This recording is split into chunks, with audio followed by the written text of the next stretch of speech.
Tim, it is an honor and a pleasure to be speaking with the director of Dolby Music. As I don't know if I'm an audiophile, but I'm somebody who, except for right now, there's music on at just about every moment in my life, much to the chagrin of my wife, who sometimes wants silence. Yes. But when did you know that you were going to be a lifer around music and audio? Was there a calling moment to your life? I think it was, when I was before I was even a teenager, I had seen some live music and really fell in love with the vibe of seeing musicians perform live. And this was a combination of like Broadway musicals to live rock bands to friends of mine's garage bands, and quickly picked up a guitar at a very, very, very young age and just got hooked. And I've been fortunately able to continue to have some type of touch into music my entire career. But I was just sharing a story with a colleague of mine who was talking about different bands and stuff and live performances. And we actually got on the deep topic of Peter Gabriel and his catalog. And we started talking about concerts. And so I just had a lot of moments where, like, seeing artists like that, like Peter or, Genesis early on in my life definitely influenced my love of music and what it can do in bringing people together. So I think that's one of them. That, that's a big one. Is that, unfortunately, I've been able to keep on it for a long time. Yeah, it's cool to see that Dolby has changed with the times. By that, I mean, I think maybe Dolby was the first of the audio-centric companies to take video games seriously and realize that it's top-notch composers writing for it, so you want to hear it. Yep. So that is. What exactly was your entry point into Dolby itself? Did you have a mutual friend from your years with other companies and other posts you had? Actually, yes. I spent 4 years at a company called Jawbone, where we were focused on audio products and lifestyle products, and very much thought about the user in the sense of like how they live their life all day long with audio. And ultimately we created the Jambox, which was the first Bluetooth smart speaker, really or I'd say smart speaker, beginning of smart speaker catalog of products that now eventually is, lots of them out there. I digress. The one of the colleagues I worked with, though, had done a great job at introducing the world to the Jambox, and I worked with him quite a bit. And then he made a move over to Dolby because he wanted to get into a little bit more of like different aspects of audio than consumer product, and look at different ways that Dolby could contribute to consumer products and audio. Long story short, he had come to me and said, "Hey, there's this new opportunity at Dolby where they're looking at bringing Dolby Atmos and putting those tools in the hands of creatives, specifically electronic musicians and producers. And they kind of need somebody who knows music, who knows audio, who knows business, like how to build a business with this new idea." Like that was kind of the initial conversation. I came into the offices and I heard Dolby Atmos music in a lab that was set up like a nightclub. They had lights and everything. And I couldn't, at first I was like, okay, this will be interesting, because I had lived through the DVD audio SACD back in early 2000s. Was that Dieter Dirks, the producer of the Scorpions? He was behind one of them, I think. Right. Yeah. And and so it was one of these where I was a little like, okay, is this going to be cool? And they started playing me some music that had been produced in Atmos. And my very first reaction was, wow, I'm hearing some stuff in here I've never heard before. And what I meant by that in my head was, with electronic music, I was hearing all these different syncopations of rhythmic instruments that I'd never really picked out beyond the 2/4 beat or kicks that were usually so hot in a mix. Where I was like, oh, wow, there's like a really interesting percussive thing going on there that I never would pick up on. And so I kind of got hooked. I was like, this is really interesting. Like, and it's not just kind of cool. I was like, there's something here that's very musical and also very impactful. Like I was really shooken by like how awesome it was. And so eventually, fortunately, Dolby saw a good fit for me to come and join and help lead this initiative to bring Atmos music to market, specifically starting with the nightclubs and kind of a live nightclub experience. But the big thing was we got to work with creatives, producers in music, especially electronic music, where these guys are usually cutting edge to start. Like they are looking for the latest, greatest software, tools, instruments, ways people can be hearing audio. And so we were fortunate enough to work with artists like Metric and Deadmau5 and Tony Coleman and just a whole bunch of different folks that really were innovative in how they thought about music production. And eventually that led us to then getting in front of more artists and more creatives, and just kind of like took off from there. So summing up my compliments and stuff that you said right there, what makes Dolby to me stand out isn't just the legacy. It isn't just the great technology. It isn't that it's changing with the times and it's music, film, video games, television. Now it's in a lot of phones. I think my new phone has a Dolby Atmos setting or option to it. Yep. But it's also that you're putting research out there. You're doing studies to give back to the industry as a whole. Do you have any say or any participate in the studies, or are you just busy enough as being the director of Dolby Music? No, I absolutely have involvement in them, and it always varies. Sometimes it's more from the less I know, the more I can contribute as to how they're putting these studies together, so that I'm looking at it a little bit more as like if I was a consumer, if I was a partner in the industry. And sometimes I'm very much I'm trying to get to a specific answer on either a hypothesis we have or a idea that we have, or a lot of times it's really trying to better understand how the consumers of this music are perceiving it, are feeling about it, are impacted by the music. So it just varies. Sometimes I'm a part of it. Sometimes I'm very deeply involved. So Dolby is directly working with artists to give endorsements the way that Gibson might or Fender might, in that we want you to put our name out there and use our products and tell the world about us and actually use the stuff. That's what I'm hearing. Yes. And I would say endorsements, because endorsers of products in the MI and music instrument industry sometimes come at a price. Like they are paid to do that, and they can be either paid or be given a lot of free gear, and that's usually the way it works. We don't have anything to give, meaning there isn't free gear we give these artists. We create these experiences by partnering with different types of parts of the industry being the music industry, where we're not giving artists products, and we're not paying them to endorse it. All we're doing is educating them on what Atmos can do. And so the term endorsement is correct, but it's not quite the same as, say, I'm Joe Perry endorsing Gibson guitars because they've been giving me free guitars for the last 50 years. I think of it more of, these are artists who are authentically and organically endorsing this. A good example would be Matt Lang is a producer for a lot of electronic music, but he also has done 30 Seconds to Mars, and he's done soundtracks. And he was one of the early Atmos enthusiasts. And his word of mouth to his friends, literally friends, like, "Hey, dude, you got to check this out," is what got more artists involved. And so we just try to make sure that those stories that they're sharing with their friends are also being shared with the public. And we've done that now by putting cameras in front of them while they're in the studio creating, and getting very visceral, real-time reactions to things. It's cool to see how Dolby has reinvented itself yet again over time to go with the latest and the greatest. But is there a period of Dolby that it clearly was evident among the historians of, we need to reinvent what it is that we're doing? And I think, without it seeming like a negative question, just about any great corporation or brand, like, for example, Disney was not that cool in the mid-90s, and now it just doesn't get much cooler than Disney for certain demographics. Was there a dark period for Dolby? And if the answer is no, there wasn't, we've always been great, that's fine too.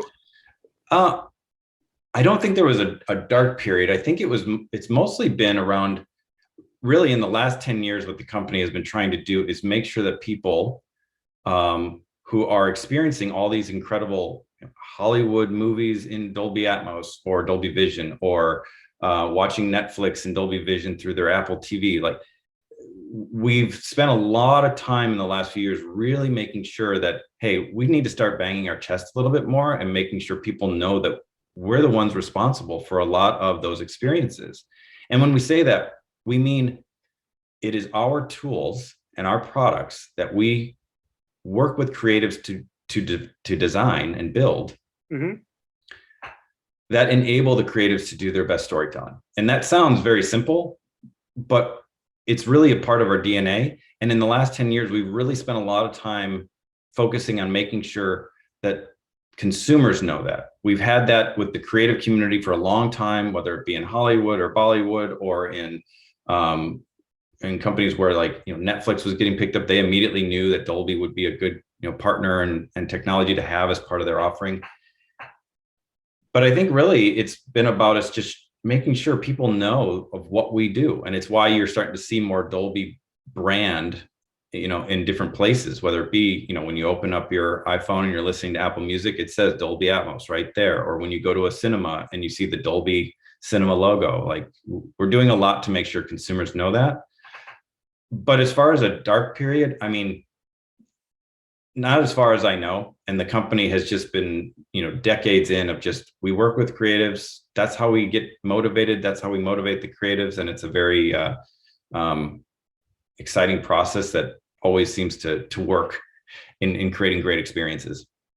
You personally, what's your audio setup like? Are you allowed to say what you primarily listen to music off of? Sure. Yeah, absolutely. So I have, when it comes to headphones, I have a pair of Ultimate Ears in-ear monitors, and I use those for both my own recording, but I also use them when I really want to have some critical listening on some, like a new record or a new album. I use my AirPod Pros most of the time when I'm casually listening to music and working, or trying to just get some things done around the house or listen to a recent podcast. I have 2 Dolby Atmos systems in my home. And so I have a larger 714 in my living room and a 514 in my loft. And I find that the 514 is really great for gaming. It's a nice tight system. And then the 714 I'll use for more of my Atmos music listening. I have a vinyl player hooked up to that as well. And believe it or not, the vinyl in stereo through that system still sounds awesome. And then I have some other different types of headphones for whether it be recording or critical listening. I have a couple different sets of monitors for when I'm recording. I have a, Sonos for when I'm, doing work in the yard or in the garage, and I just need something accessible, but not, blowing away people. So I have a bunch of different stuff, and it depends on the use case and what I'm doing. But I'm a huge believer in Atmos. Like I said, I have a couple of different systems, and I'm always pushing it on my friends because they experience it like, oh my God, I need this. Yes, everybody needs Atmos in their life. I don't know if they need a full 714 system in walls and in ceilings, but it works for me.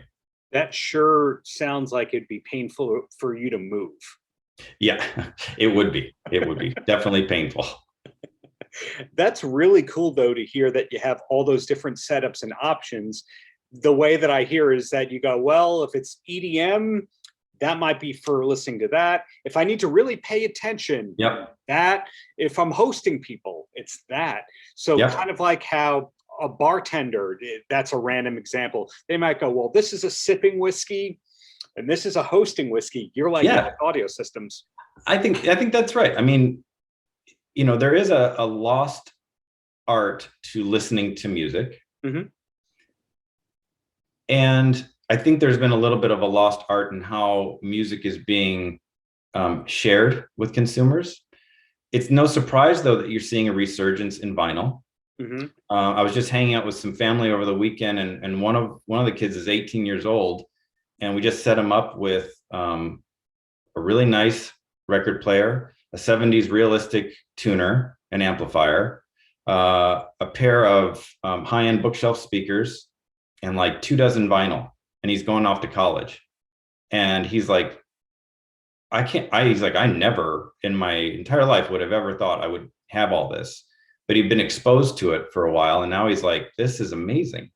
And so people are starting to get that sense of like, I want to be able to touch and feel and engage with music differently. The same is true of Atmos music. You are now having people sit and listen to music and experiencing it in a different way, whether they're leaning in on it or they're casually listening to it.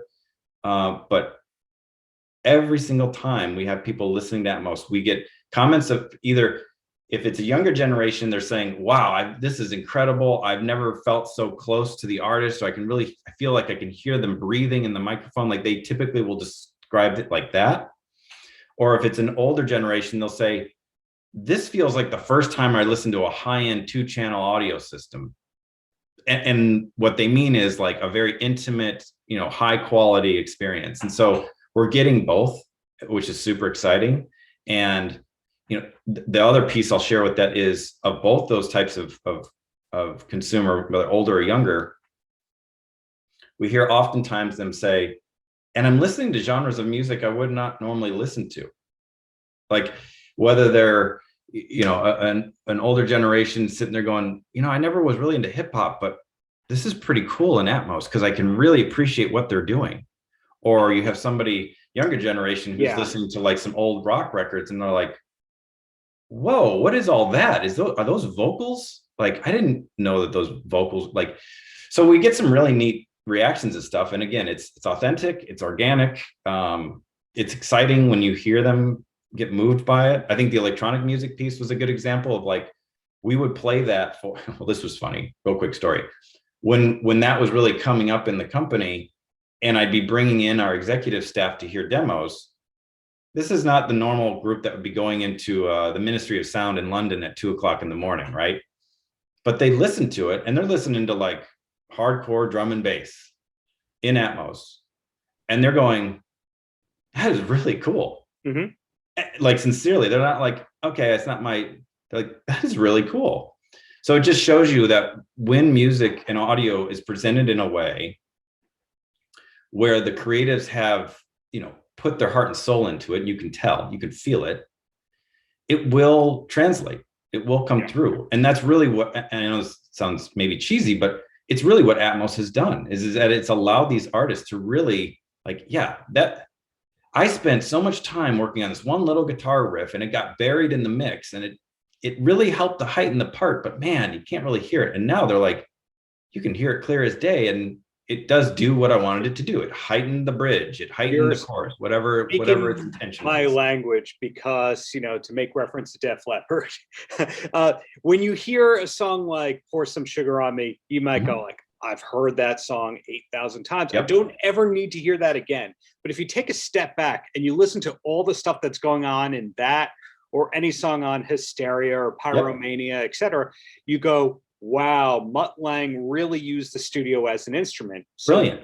You go through something like Atmos and you get it. What you just said there, I think is right.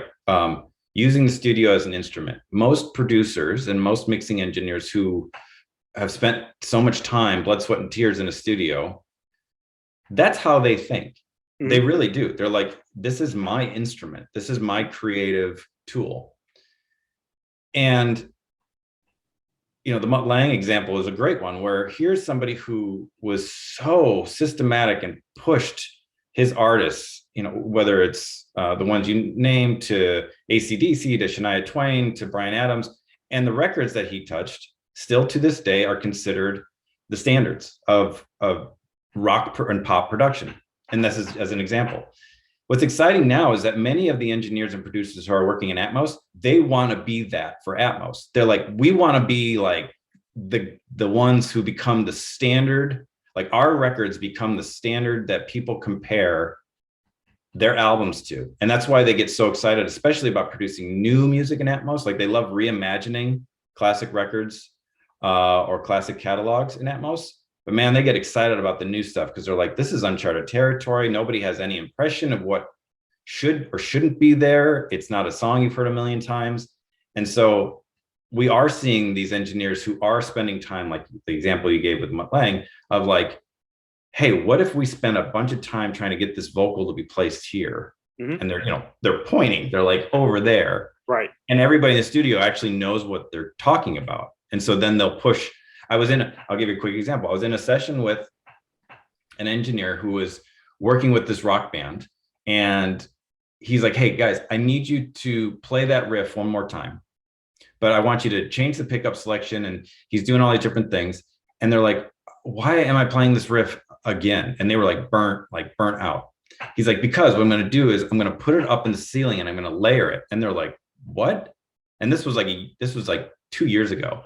And they really were like, what are you talking about? But I was sitting next to him kind of smiling. He goes, you know what I'm trying to do here. And I'm like, yeah. But it was interesting to see the band be like, okay. But that is what a good producer will do, is they'll push the creatives, they'll push the musicians, and they'll use their studio as their instrument to really try to do something different. Now, in the end, to finish that story, he ended up not using it in the way that he wanted to. He ended up using it differently. He's like, he actually layered it in with a vocal, I think, and put it like in the back, but he did something different that still, it was creative and different than what he might have done if it was just in stereo. Well, we'll get that on the deluxe edition 15th anniversary remaster holiday special thing. And then Tim heard it first. Paltrocast.